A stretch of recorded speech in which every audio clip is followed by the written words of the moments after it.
Bonjour à tous et bienvenue dans ce tutoriel vidéo. Donc nous allons voir aujourd'hui comment construire des zones interactives avec Shamilo Studio. Shamilo Studio, c'est quoi? C'est un logiciel qui permet de créer des présentations dynamiques et même des mini-parcours d'apprentissage d'e-learning directement à l'intérieur de votre plateforme Shamilo. Ces parcours, on peut bien sûr les utiliser directement et les consommer, mais on peut aussi les exporter pour les utiliser dans les plateformes Moodle, Claroline ou bien les autres LMS open source. Dans ce tutoriel, nous allons voir les images actives qui permettent d'ajouter sur une image des zones actives ou des animations de façon à les rendre interactives. Première étape, on va ouvrir donc un parcours Shamilo Studio en mode édition.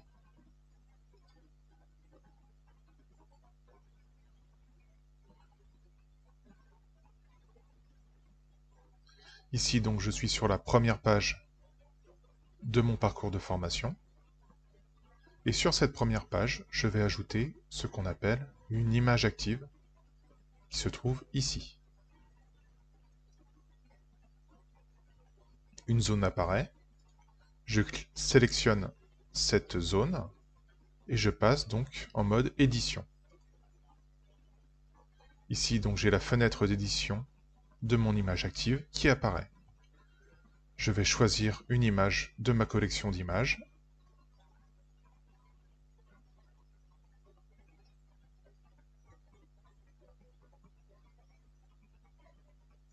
Je vais prendre celle-ci. Voilà, donc ici j'ai mon image sur laquelle je vais ajouter des zones actives. Pour ajouter une zone active, j'appuie sur le petit plus en haut à droite. Je vais placer, par exemple, sur cette zone, une zone active que je peux paramétrer grâce à cette icône ici. Je vais pouvoir lui dire, voilà, quand je clique sur cette zone, qu'est-ce qui se passe? Ou quand je passe ma souris sur cette zone, qu'est-ce qui se passe?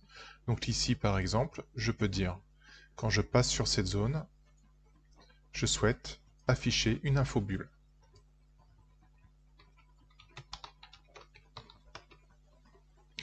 Je peux choisir la forme de la zone. Donc ici, c'est une zone transparente, mais j'aurais pu choisir aussi un point qui clignote ou bien une animation curseur. J'applique les changements. J'ajoute une deuxième zone ici.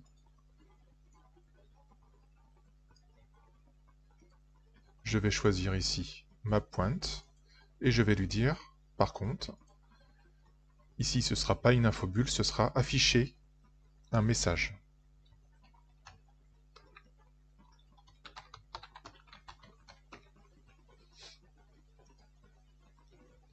Et enfin, une troisième zone.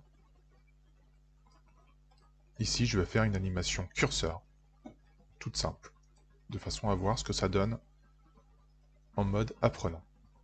Une fois que j'ai installé toutes mes zones, je fais sauvegarder.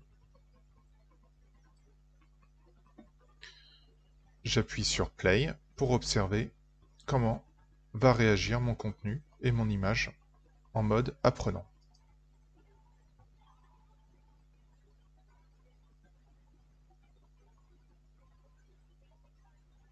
Donc ici, on voit que j'ai bien une zone MapPoint qui tourne, et quand je clique dessus, ceci est un cône. Quand je passe sur ma surface d'appui, j'ai bien une infobulle surface d'appui qui apparaît. Et ici, j'ai bien un curseur qui me demande de cliquer sur cette zone, mais qui est associé à aucune action. À tout moment, je peux revenir en mode édition en cliquant sur ce bouton. Et je peux ajouter ou déplacer mes zones comme je le souhaite. Pour supprimer une zone qui a été mise en trop, je clique sur le bouton d'édition et j'appuie sur le petit icône en bas à gauche, poubelle. Ça me permet de supprimer la zone qui était en trop. Voilà, c'est la fin de ce tutoriel et je vous dis à bientôt pour un nouveau tuto sur Chamilo Studio.